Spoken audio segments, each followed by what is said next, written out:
Ready ভাই এত সারাদিনটা কোনো মক্কেল পাইলাম না। ঘরে ভাই আমার তো টেনশনে মাথা মাথা খারাপ ভাই ভাই আমার ভালো লাগছে সকাল থেকে দাঁড়ায় আছি, কোনো মক্কেল পাইতেছি না। তো একটা সিগারেট খাই কি সিগারেট খেয়ে বাজার পেটটাকে তো খুলবে ভাই একটা সিগারেট দাও তো ভাই একটা ইস্টা সিগারেট দেন তো সিগারেট না খেলে মাথার বুদ্ধি খুলবে না সিগারেট খান ভাই, ভাবতেছি দেখি কোনো মক্কেল পাওয়া যায়। আচ্ছা এই ওই যে মক্কেলদের কাছে না ওই যে মনে হয় এখানে এ ভাই এ ভাই এ ভাই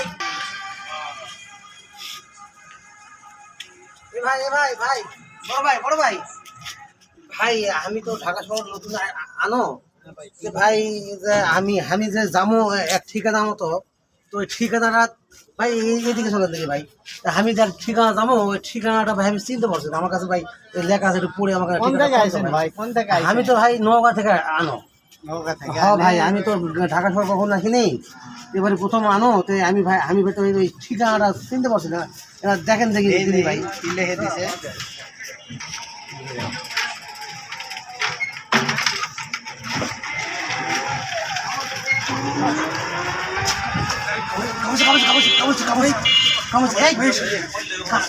কাছে কি আছে তোমার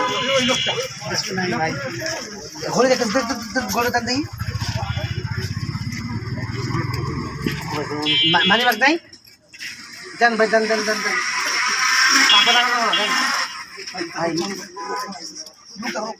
মোবাইল নাই দাও আলমগীর আর কি আধার কার্ড আর কি আছে দাও যাচ্ছে সব দাও দাও দাও দাও দাও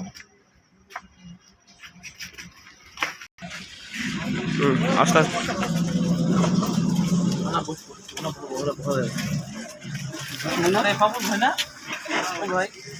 কি খবর ভাই আইসি ভাই আমার সব কিছু নিয়ে গেছে ভাই এখন আমার কাছে কিছু নাই এখন আমি সর্বশান্ত হয়ে গেছি এখন বিপদে পড়ে গেছি কি করবো বাসায় যে যাবো এটার গাড়ি ভাড়াটা মানে আপনার সাথে কোনো পরিচিত লোকের দেখা হয়েছিল না অপরিচিত না ভাই এক লোক আইসে বলে ঢাকায় নতুন একটা কাগজ আমার হাতে ধরায় দিল ওই লোক বলে ঠিকানাটা আমার একটু জানায় দাও ঠিকানাটা নিবার ধরে আমার মাথা ভাই আমি আর কিছু পেয়ে পারি নাই ওই প্রতারক চক্রের ধান্দায় পড়ে গেছেন ভাই আমার আসলে এই বর্তমান এখন আমি আপনাকে বলি বর্তমান সমাজে আমাদের এই বর্তমান সমাজে এখন কিছু প্রতারক চক্র বের হয়েছে যারা মনে করেন যে বিভিন্ন ধান্দা করে থাকে এখন আমাদের সমাজে কিন্তু এরকম প্রতারক চক্রটা বের হয়েছে যেটা বিভিন্ন মানুষকে ধান্দা করে ঠিক আছে মানুষকে প্রতারণা করে ওই চক্রের ধান্দা আপনি করছেন যতটুকু শুনে বুঝলাম আমি আপনি এই একটা টেলিস্কোপ নামক একটা এই মেডিসিন আছে মেডিসিনের মাধ্যমে নিঃশ্বাসের মাধ্যমে যে আপনার সেন্স হারিয়ে ফেলে অজ্ঞান করে ফেলে এই চক্রের মধ্যে আপনি পড়ে গেছেন এখন তারা যেটা চায় ঠিক আছে মানে ব্যাগ মোবাইল টাকা পয়সা আপনার কাছ থেকে চাইবে সব কিছু আপনি সব দিতে বাধ্য ঠিক আছে আপনারও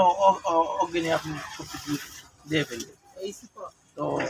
এটা আসলে ভাই এখন অ্যাক্সিডেন্টটা হয়ে গেছে আপনি ভাই আমি তো বুঝি না ভাই মুখস্থ মানুষ গার্মেন্টসে আয়রন ফেললে ভাত খাই আইসে এখন করতে পারেন আপনি পুলিশকে ইনফর্ম করতে পারেন যে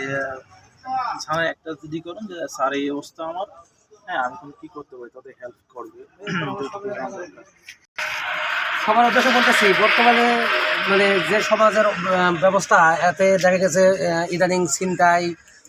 বেড়ে গেছে চুরি ডাকাতি বেড়ে গেছে তো আমরা সতর্কতামূলকভাবে ভিডিওটা